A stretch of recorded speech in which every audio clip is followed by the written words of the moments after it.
Each year, as June arrives and rainbow flags unfurl across cities, homes, and sanctuaries, we gather to celebrate Pride Sunday. It is a time to honor the LGBTQIA2S plus community and recommit ourselves to the work of justice, inclusion, and love. Pride is rooted in resistance and in joy. It is about making space for everyone to live freely and truthfully without shame. Today, we focus our attention and our hearts on one part of the LGBTQIA2S plus community that too often goes overlooked, even during Pride, the asexual community. We gather to listen, to learn, and to reflect on what it means to live with integrity when the world tells you that your truth is invisible or inconvenient. And we ask ourselves, what does it mean to be free? How can our spiritual tradition, grounded in reason, mutual respect, and the worth and dignity of every person, make room for all people to live honestly, whether or not their lives reflect dominant ideas about love, attraction, or fulfillment? Let us begin, as any good discussion does, by getting curious and defining our terms. Asexuality, often abbreviated ACE, is a sexual orientation characterized by the absence or very low levels of sexual attraction to others.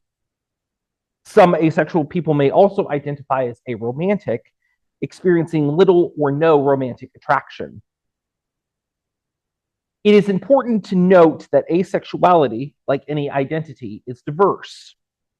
Some ace people form long-term partnerships, some do not. Some seek close emotional companionship, others prioritize independence or friendships. Some ace people enjoy physical intimacy or even sex, while others do not. And all of these expressions are valid. But here's the challenge.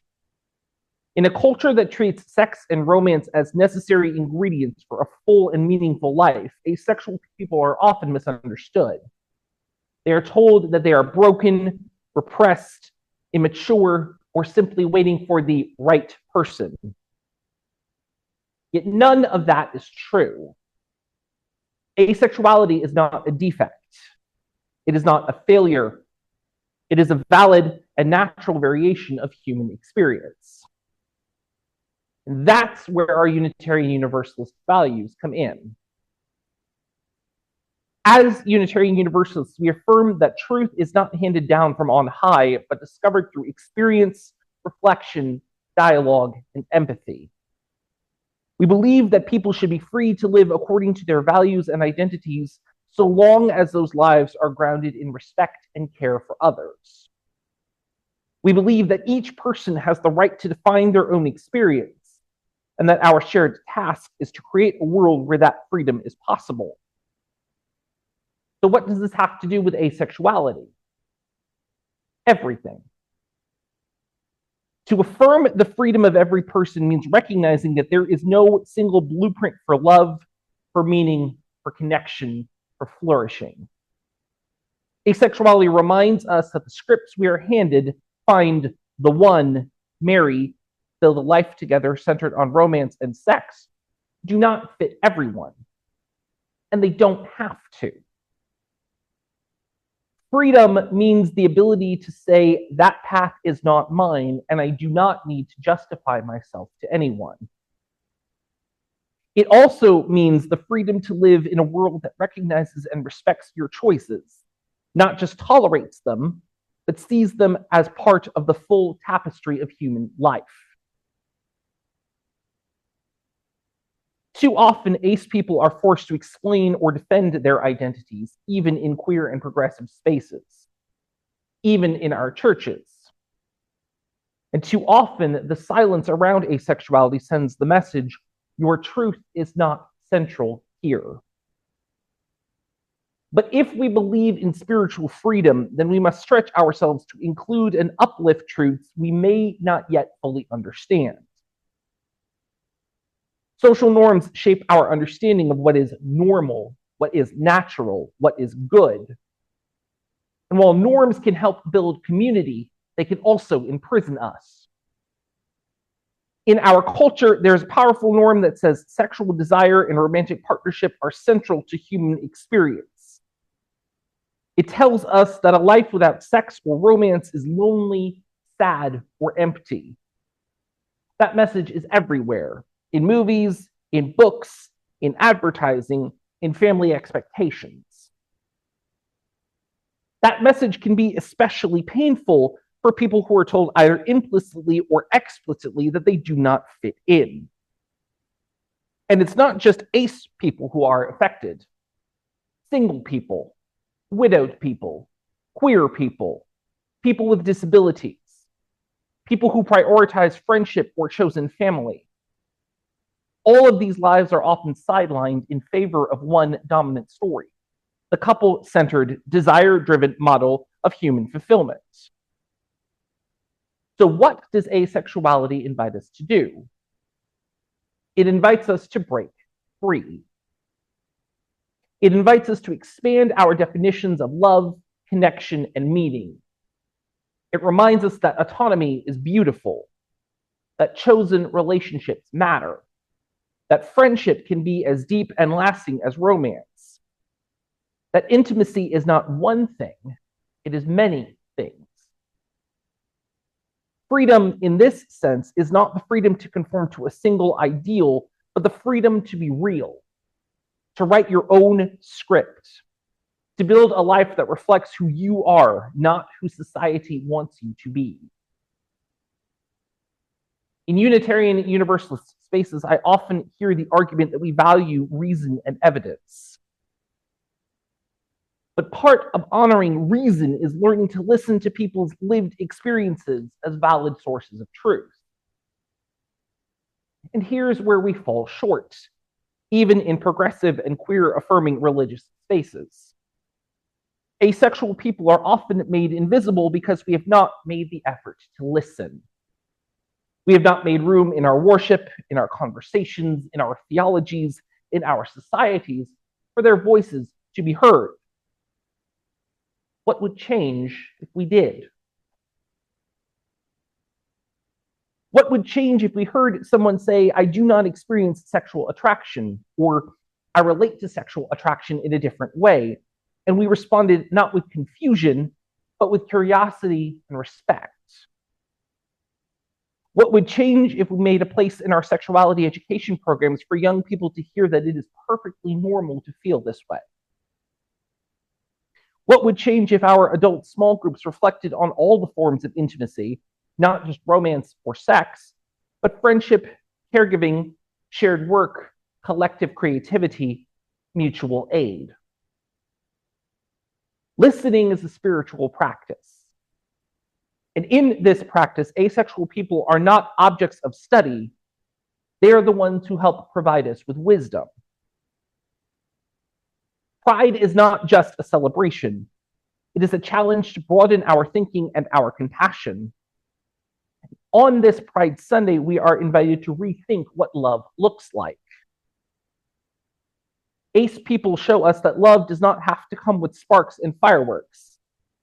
Sometimes it comes in slow trust, shared silence, or deep companionship. Sometimes it looks like a house full of friends. Sometimes it looks like a solitary walk in the woods, anchored by a strong sense of self. Our culture tells us to rank relationships, spouse above friend, partner above sibling, romantic above platonic. But why? Why should love be placed in a hierarchy? The asexual community helps us dismantle that hierarchy. It helps us imagine new forms of community, ones where interdependence is honored, where singleness is not pitied, where chosen families are just as valued as traditional ones. This, too, is freedom, the freedom to belong in ways that are honest and self-defined. Many religions tell us we are lacking, that we are born flawed or incomplete, that we must strive towards some ideal in order to be loved or accepted. But Unitarian Universalism proclaims something different.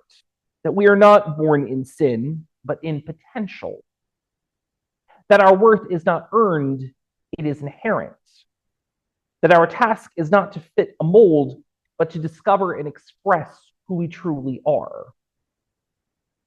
In this way, we seek to affirm a theology of enough. Ace people are enough. They are not missing anything. They are not waiting for someone to come along and fix them. Their lives are full of meaning, love, joy, and purpose, just as they are. And when we, as a community, truly affirm that truth, we offer a spiritual freedom greater than tolerance. We offer belonging. So on this Pride Sunday, let us remember, pride is about visibility, yes, but even more, it is about liberation. The liberation of all people to live freely, love deeply, and belong fully. When we honor asexuality, we take one more step toward that liberation. We say, you do not have to perform desire to be worthy. You do not have to explain yourself to be loved. You do not have to fit anyone's script to belong. You are free, free to be singled, partnered, romantic, platonic, solo, or surrounded by friends. Free to define your identity in your own words. Free to live your truth without apology. Let that be our spiritual practice, not just today, but every day. To build a world where no one's truth is denied, where everyone's freedom is honored, and where the full spectrum of human experience is welcomed into the circle of love. Not someday, but now. In closing, this was a particularly difficult sermon for me to write this week.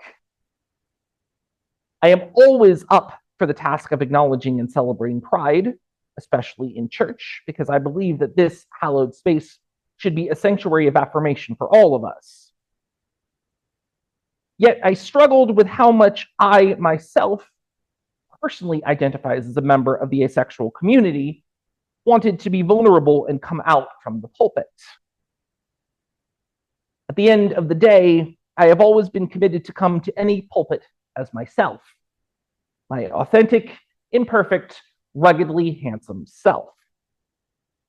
And if that means claiming my own asexuality and helping to start a conversation that allows others like me to be seen and feel validated, and I suppose a little bit of discomfort is more than worth it. May we cause it to be so. Blessed be. Amen. Shalom. Assalamu alaikum. Namaste. Happy Pride. And thank you all so much.